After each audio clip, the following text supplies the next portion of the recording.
All right. Some of y'all may not know this. Johnny, you are here. I didn't see you at first. I have been out at Fall Creek Falls all weekend. And I've been sleeping in a tent and been around campfires. So if my voice cracks at any point in time, just know it's from that, okay? I'm not going through a second puberty or anything weird like that. So I wanted to go ahead and do this tonight because we went to the Baja around the 4th of July. And the other thing, I guess it didn't get passed on, I'm also going to talk about our trip to Give Kids the World, which was right at the end of the summer. And if I wait another month or so to do this, that's not going to stay. Yeah, it's going to fall off. I'm going to forget a lot of this because I've had, since Baja, I've been to like 2 or 3 other things. And since Give Kids the World, I've now had another trip. So I want to go ahead and get this over with before I forget everything and move on to the next one. As far as, that's not going to stay there. It doesn't work on T-shirts. You got to have a button up. Okay. He can turn it down in the back. As far as Baja goes, I'm by no means of the ones that went the best qualified to explain anything about what they do and the process there. I think, Johnny, you've done that once here before, right? So if you have any questions about Baja missions, their history, even the history of the church at Camelou and how that all got started, he is definitely the one to see on that. And if you have any question about local life or anything like that, Randy pretty much interviewed everybody while he was down there. So he can tell you pretty much anything you want to know about that kind of stuff. Merely what I'm going to do is try to give a brief overview of what we did while we were there.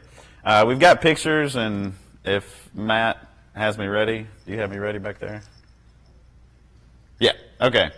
We'll go through the Baja trip first, and I'll try to just kind of go through what we did, and then do Give Kids the World after that. I'll take kind of a brief moment. If you want to ask questions, then Randy or Johnny can speak up and answer. Go ahead to the next slide. That's kind of small, and I don't have a laser pointer. So yeah, that map is pretty much pointless now. Basically, in the upper third of this is Baja, California, which I did not understand it. I kept seeing Baja, California everywhere, and I thought, we're not in America. Why is it called California? I don't get this. But that's essentially their way of naming that peninsula. Is Baja California is the way they name it. It is very much Mexico, and it's very much across the border, but it's called Baja California, that whole kind of peninsula. And kind of in the upper third, go back to that. In the upper third, there's a city right along, you might be able to just barely make out where the roads kind of converge, but a city called Ensenada. And Ensenada is a place called City of Children, and basically Baja Missions got started because people came to work at City of Children and they ran out of work. And so one church had the idea, well, what else can we do here? And so they found a place that they could plant a church and get involved. And then from that point, Johnny can tell you the number. Once again, I'm not good with this kind of stuff. But many other churches have been planted in the area. The furthest south is, Johnny, you can go.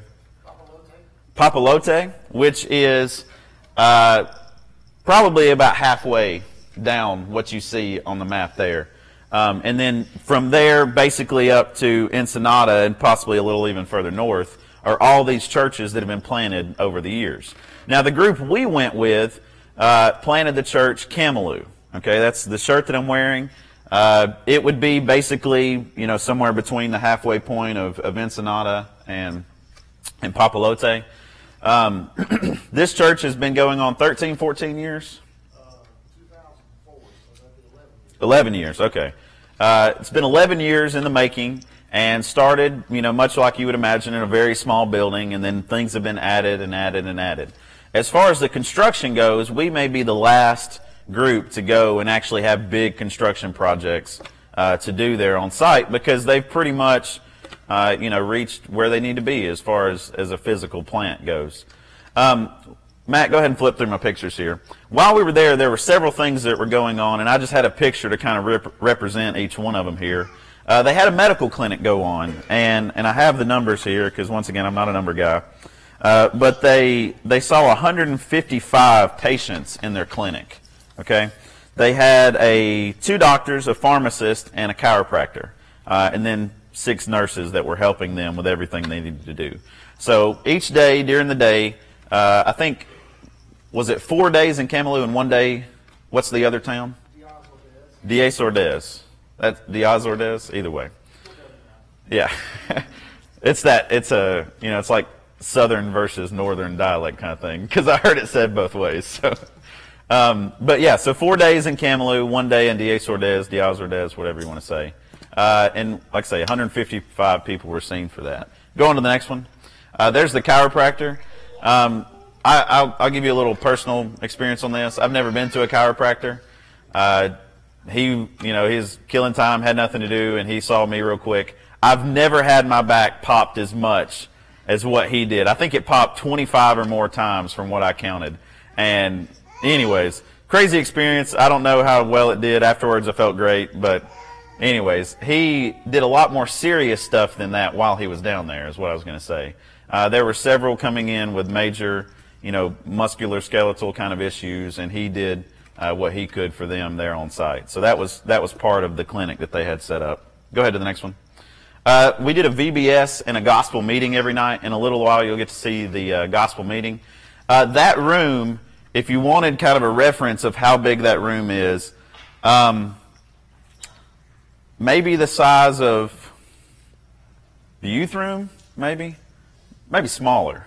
Maybe like the room next to it, the middle school room on the left. All right, and there, pretty much 2 of the 5 nights or so, we had 50-plus kids in there. Plus your translators and American people helping kind of coordinate. Every night we did songs, we did a lesson, we had crafts, we had snacks. All that's being done in there, like I say, in the room about the size of our middle school room. And you have easily 50-plus people in there, kind of shoulder to shoulder. It helps that they're small, but it's still 50-plus people in there. I will say this, go back real quick. I kept trying to get her to teach me the song, and she said it doesn't really translate well into English. But at the beginning of every class, and whenever things got kind of out of hand, they had this song that basically goes, we're going to put a lock on our mouth, time to lock it, 1, 2, 3, lock. And after that, it was amazing to hear them, blah, blah, blah, and then after that, silence. It was almost like quiet as a mouse would be our equivalent of it. But I was just amazed because I was like, man, that song is some kind of magical powers. I need to learn this song, but it doesn't translate to English. So unless I want to learn it in Spanish, I'm not going to get to experience the magical powers. So, but 50 kids in VBS. At the last night, they had a piñata.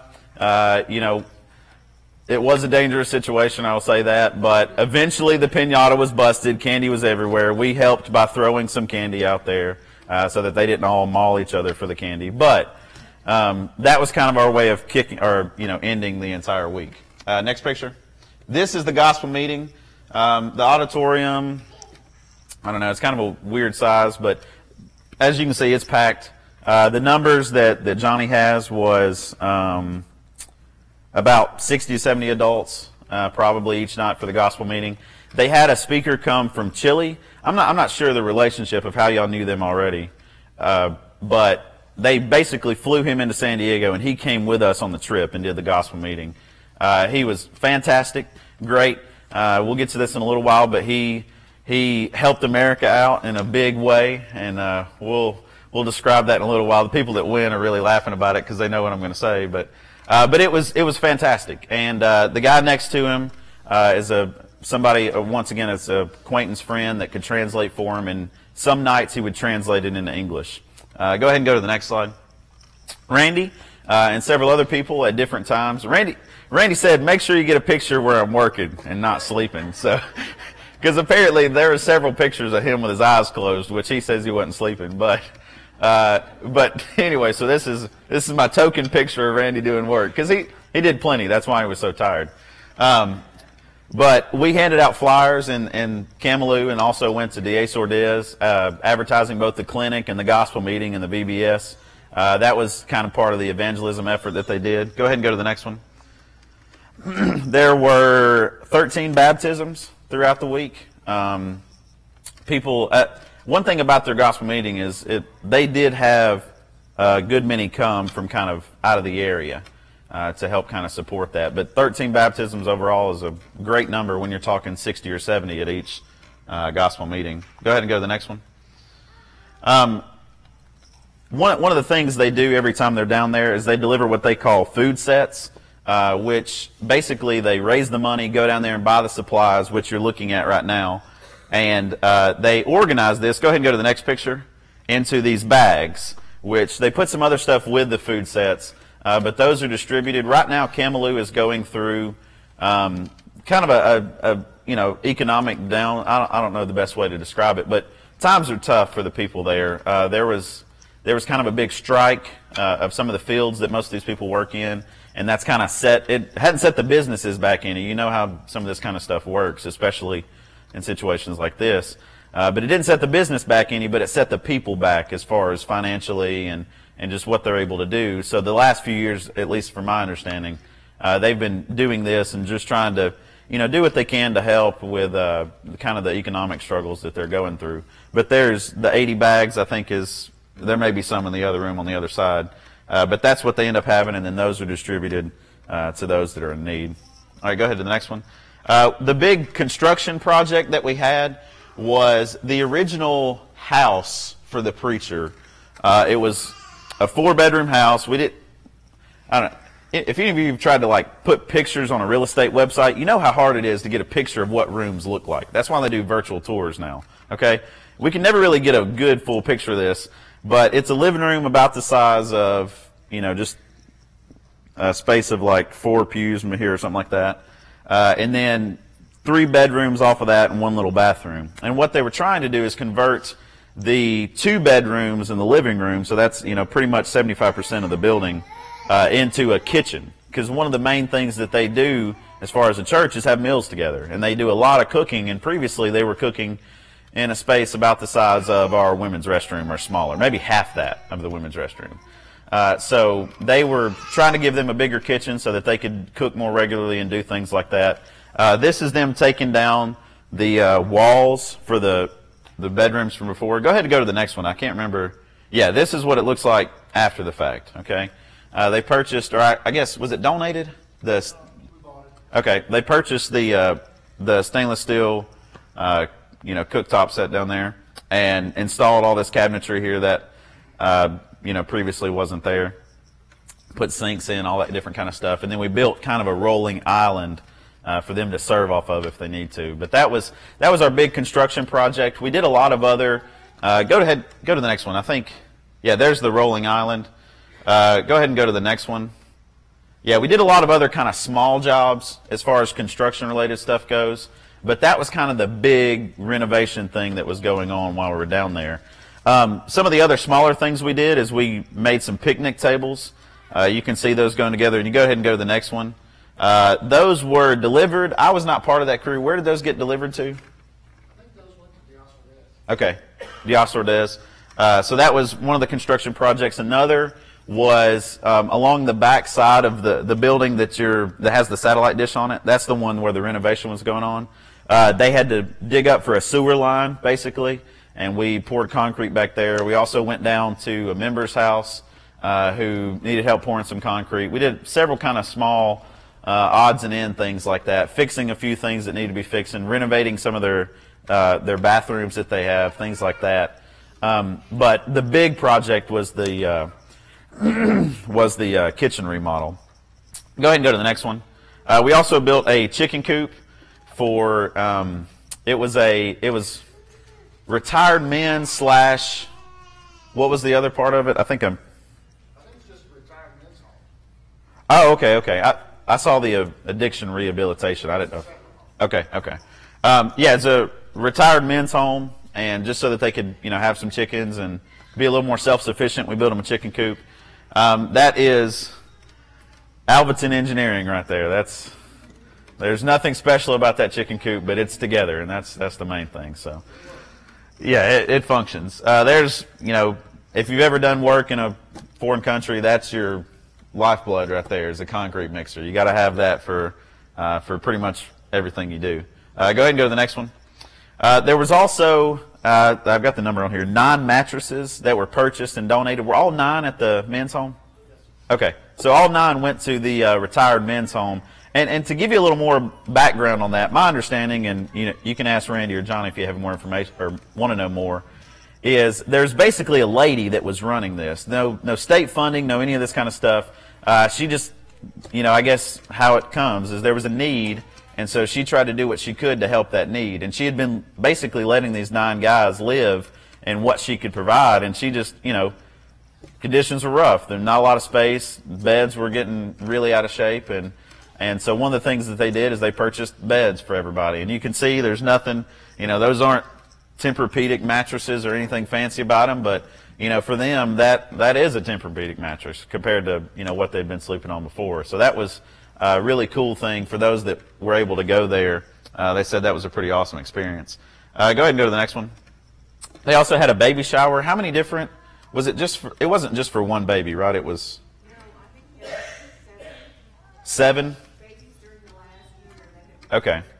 So basically a combined baby shower for 7 different babies that have been, or I guess born or had been born in the last year. So that's what you're seeing there. This is in the home of the preacher here, but it was a big ordeal. Obviously, all women. I didn't get to go in there and see any of that. I did get to eat some of the food that was left over after the fact. That's always the best part. But go ahead and go to the next one. There's the gifts for the baby shower, all spread out on the table there. Go to the next one. This is something I thought was pretty cool, is fried chicken, right? We're from Kentucky. Whether we like it or not, everybody thinks Kentucky Fried Chicken. You go somewhere and they're like, oh, KFC, and that's just what they relate to Kentucky. Well, they fried chicken for us one night, and it just, I was amazed. We get out our propane tank and all this different stuff to fry, and no, here they've got, a couple pieces of scrap wood, 2 concrete blocks, and a pan. And you put the oil in there and they fried chicken for us. And it was really good chicken. It wasn't, Kentucky Fried Chicken, but it was really good. I don't remember that. You don't remember that? No. Where were you at? I don't know. It was one of the first nights, because I remember watching that getting set up, and I was like, they're about to have a campfire or something. And, out of nowhere, they started a fire and then put 2 blocks and threw the pan on it and started frying chicken. That is Isai, which... that's one of the things that we did while we were down there. I'll say a little bit more about that in a little while. Go ahead and go to the next one. I think it's last night. Was that right? Fish tacos? Never had a fish taco.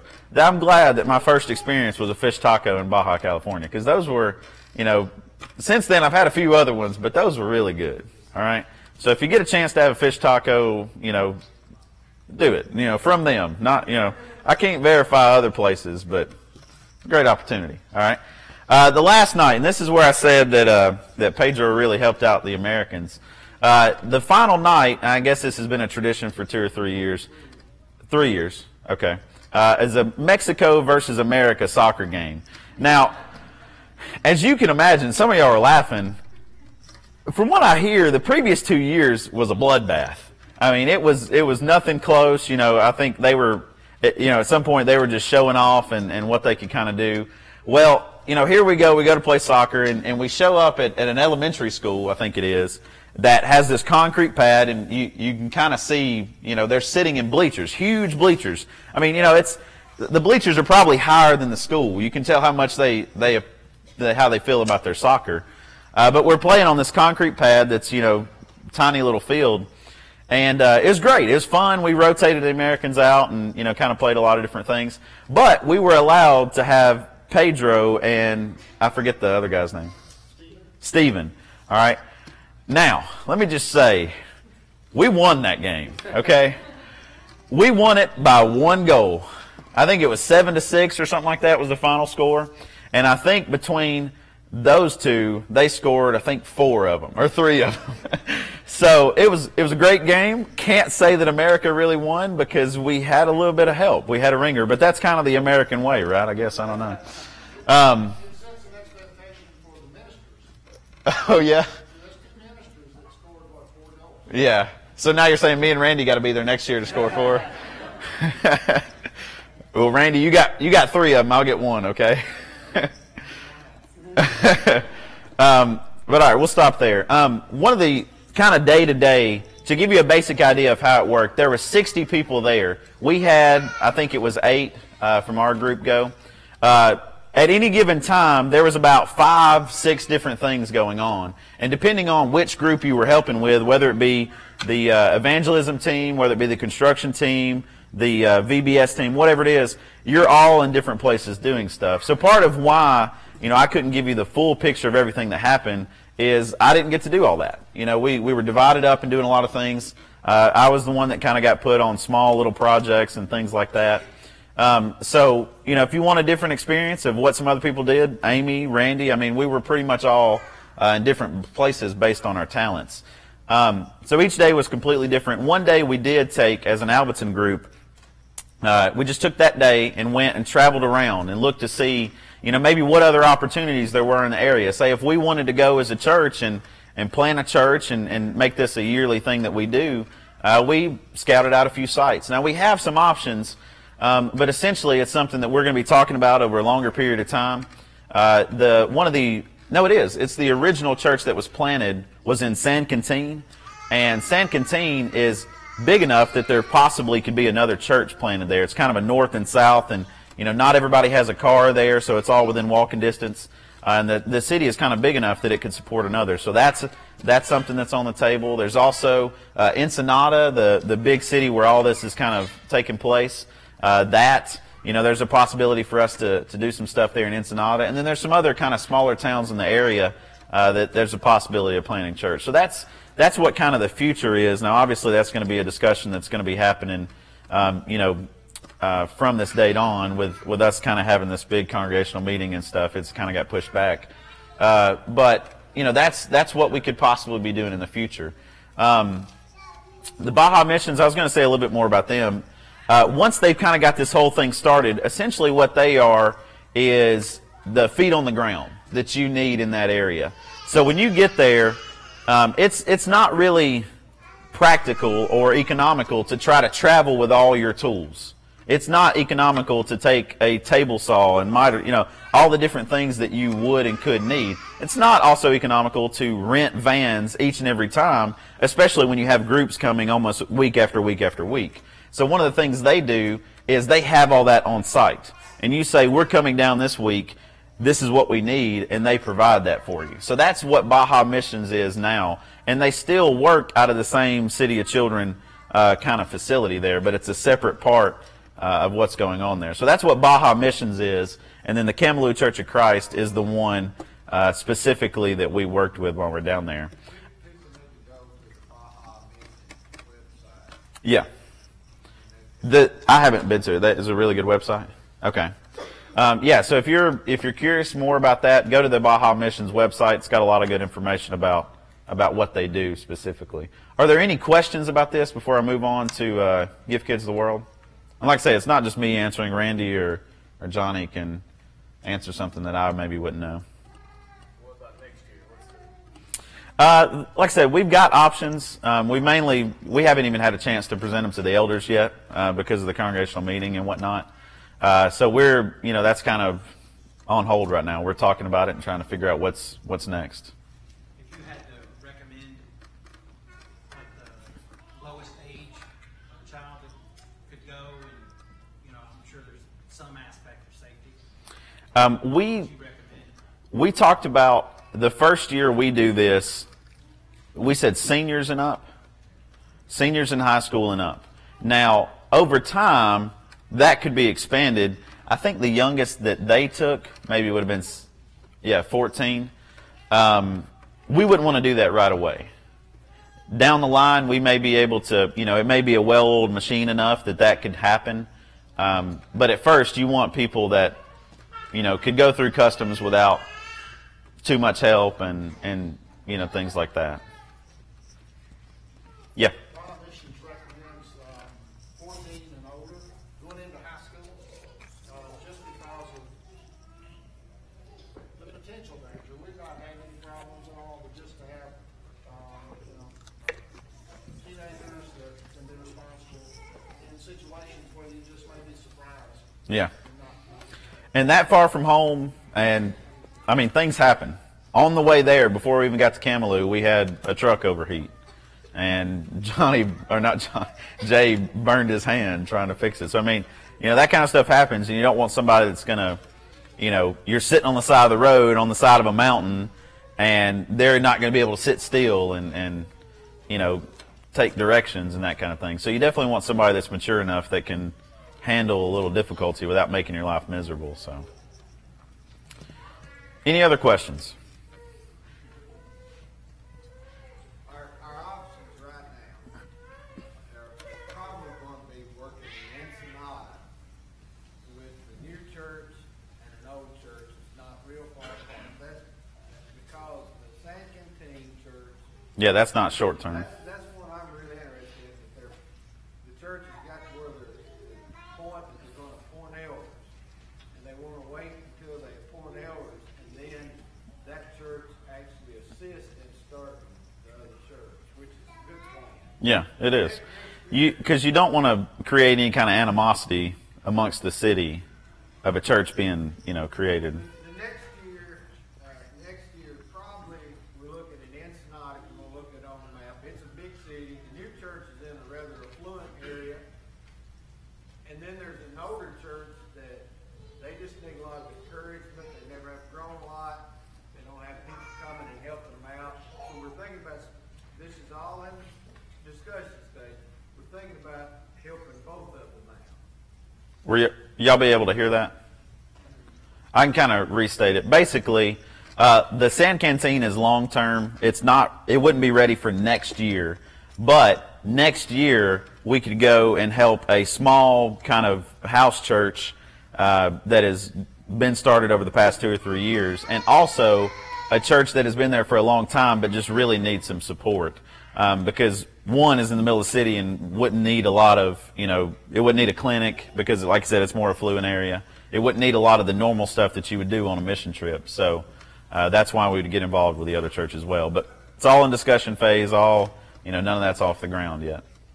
We're going to go down there in November. Right, I was about to say that. So we'll be able to do more investigative work about those possibilities and come back with more information. They have, what do they call that? It's a Preachers Conference. preachers conference? Okay. Basically, Baja Missions people, the preachers of the different congregations, all get together in November, and it's a really good time. Johnny and Kathleen are going to be going for them to, you know, hopefully by that time we'll talk about what we're interested in, so that when November comes around, they can go and make sure that it would be something that would be able to happen next year. So, any other questions? Going once? Going twice? So Yeah, thank you. Sold. All right. Give Kids the World. Real quick, kind of background on them. It all started because a guy that lived around Disney heard about somebody that was terminally ill that wanted to go to Disney. And he said, we should be able to make this happen. We should be able to get people that are facing life-threatening diseases the chance to come down to Disney. So he said, come. And they took care of their tickets. They found them hotel rooms, all that different kind of stuff. And over time, they've slowly built up the operation that they do, which was, you know, they went from getting hotels and stuff to having a place for them to stay.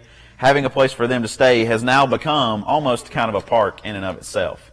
So what Give Kids the World is kids that are facing any kind of life-threatening disease, they have the chance to come to Disney, all expenses paid, and, you know, do what they want to do. Now, obviously, all these kids that come aren't physically able to do everything that they want to do. They may not be able to go to a park 5 days in a row. So what Give Kids the World has been able to do as they've grown is add stuff for them that they can do on site without having to get in vans and travel and do all this stuff that would be a little more difficult. Start going through the pictures, Matt. One of their kind of policies is they don't want you taking pictures of the families that are there. Now, if the families want to take a picture of you and them all together, that's their prerogative. But they don't want you snapping pictures of every family that comes through for obvious reasons. So a lot of what you're going to see, that's Kevin Bacon. He's going too fast through these. But a lot of what you're going to see is us on site purposefully having to cut out families and different things like that. So we can't necessarily just take broad shots of what's going on, because, you know, I could say, hey, they serve food to over 200, 300 people every, you know, breakfast, lunch, and dinner, but I can't give you a picture of that because that includes the families, and that's part of what they want to try to avoid. So this is, you saw the earlier picture of Mookie and Gannon working at an ice cream shop. Kevin Bacon was there the Monday that we were there filming basically a promotional video for them. So, you know, during their shift, they were able to see Kevin Bacon, talk to him, you know, get their picture with him, all that kind of stuff. All right, next picture. This is them at the dinner site. I'll run through the pictures and then tell you what we did. This is where they serve all their food. This is them doing breakfast. They're making waffles. Okay, that's kind of what's going on there. Next picture. Bussing tables is something we had to do. The really funny thing is they had aprons that everybody's supposed to wear. If you got there late, they had plenty of aprons, but the last like 2/3 of them were all floral print. So we got there late the first day, so all of us boys were in, you know, very, very feminine things. That was kind of that's us in the dish cleaning room right there. Do what? I didn't care. Well, part of the on time is we weren't that close to it. We had to travel a lot. This is, you know, just the busing station that was set up for busing tables. You know, once again, we can't really show a picture of the dining hall because, you know, there's families there. Next picture. This is before the shift has started. This is kind of a better picture of their serving area. What you're seeing in the background is the drinks area. One of the things that was really awesome about the way that they're set up, I'll go ahead and talk about it now since this is what they're doing, is all their cottages can house up to like 8 to 10 people. So when they say come to Disney, they say bring your family, you know, and this is kind of a limit. You can bring 8, you know, 10 people. So you can imagine mothers that have 2 or more kids, what happens when you try to go through a food line? You know, you're having to get 2 or 3 plates, right? Well, one of the awesome things they do there is, you know, not only are they coming through with multiple kids, they're coming through with some kids in wheelchairs, you know, so they're having to push a chair or different things like that. They have tray carriers. So as they're coming through the line, the people that you're seeing standing here literally say, let me take your tray. And they walk down the line with you and carry it for you so that the parent, all they have to do is focus on their kids. Because ultimately that's what this is all about, is making sure that the kids have the best experience. So the tray carriers, that was their entire job. And from the kids, that was their favorite thing to do. Because it was awesome to get, you know, just be right there next to them and talk to them. Where are you from? You know, what are you guys doing? Have you been to Disney yet? You know, have you been here? And they would tell you all the great things that they've done and how much of a blast they're having and where they're from. And, you know, they'll tell you anything you want to know. And that was just, you know, it's such a small thing, but it's so big for that parent that walks up there and, you know, how in the world are you going to get all this food and get it to the table? But to see people serving in this way, that it's a small thing, but it shows, hey, we care. We want to make sure that you have the best experience possible while you're here. But that's what you're seeing. Those are tray carriers, Hadley, Braden, Hunter, and Gabe there during that shift. Go ahead to the next one. This was, once again, you're having to cut out some kind of stuff here. But Hunter was face painting, is that right? Hunter was face painting. The first night we were there, they had kind of a Halloween. Each night is a different theme. The first night was Halloween. The second night was their mascot's birthday, which is kind of funny because the mascot didn't get presents. The mascot gave presents to everybody that was there. That was kind of cool. But this was a Halloween celebration that we helped with. All right, go to the next one. 2 cool things about this place. All right. 2 of the, I think the coolest parts, because I'm a food guy. But what time do you want ice cream? Guess what? It opens at 9 a.m. So if you want to wake up at 9, oh, I'm sorry, 7 a.m. If you want to wake up at 7 a.m. and get you an ice cream cone, you can do that. Oh, by the way, how many scoops do you want? Because we'll give you as many as you ask for. And there was a couple of different times, yeah. 10 scoops. His biggest order was 10 scoops. Mookie scooped 10 scoops for one kid. I think Braden said he was able to get 6 scoops on a cone because a kid asked for 6 scoops on a cone. But, you know, that's part of what they want. They want this experience of the kid having the best time that they can have. You want ice cream at 7 a.m.? You can have ice cream at 7 a.m. You want 10 scoops? You can have 10 scoops. The other thing is, you guys want a pizza? Well, we got Papa John's Pizza, and we'll deliver it to your door. So at any given time, if they want a pizza, they will call up, we want this many pizzas with this toppings, and it will be delivered to you 20 or so minutes. And that was one of the jobs that Mookie got to do. He got to drive a golf cart around and deliver pizzas for 4 or 5 hours. So, I mean, you know, this is what this place is about. It's trying to provide this experience that the kid will never forget. You know, it may be their last one. So they want to make sure that it's a good one for them. Go ahead and go to the next one. That's the town hall area. That's where the food and the different things like that are. That's also where the volunteer area is. Go ahead and go to the next one. They had a place set up in the back for volunteers to eat. Essentially, it's yesterday's leftovers is kind of what I figured out. But it's good food. You know, if you've had good leftovers, you know that's not a bad thing. Next slide. This was at the house at night where we had our devos. And then I think next slide should be nothing. Is that? No, yeah. We went swimming the last day. So 5 days we worked. Last day we went swimming. I was going to list off some of the jobs that we were able to do. Essentially, they have all different kinds of things on campus there. And depending on your age, you can, you know, even drive a train around. And, you know, the kids can get train rides and you'll drive the train for them. So there's a lot of different things we can do, but because of our age, we were only able to do certain things. We bussed tables, we carried trays, served food, delivered pizza, served ice cream. We worked at the Halloween celebration, we worked in their castle, we worked in their arcade. We helped with horseback rides, and we also had 2 of them that were swim attendants one day. But a little bit about some of those things. They have a castle there that, you know, you go in, it looks like a castle, it's all that. And it's basically all different kinds of princess and king and whatnot related games. And, yeah, let's get the eyes to adjust. But, you know, we had, I think it was Ainsley and Ian, and you go around with them and you play the different games with them, and you get to help them feel like a princess. And they've got, you know, ways that they can dress up and things like that. The other, I forgot the name of it, but basically it's a full-fledged arcade. And, you know, no coins needed. You want to play this game, play this game. You want to play it 20 times, play it 20 times. They had one of the biggest train sets I've ever seen in their arcade. And they had the little bumper boats that you can drive, you know, that goes around in the water. But they have all this different kind of stuff, once again, so that if they can't go to the park that day, they've got a great experience right there, you know, 50 feet outside their door.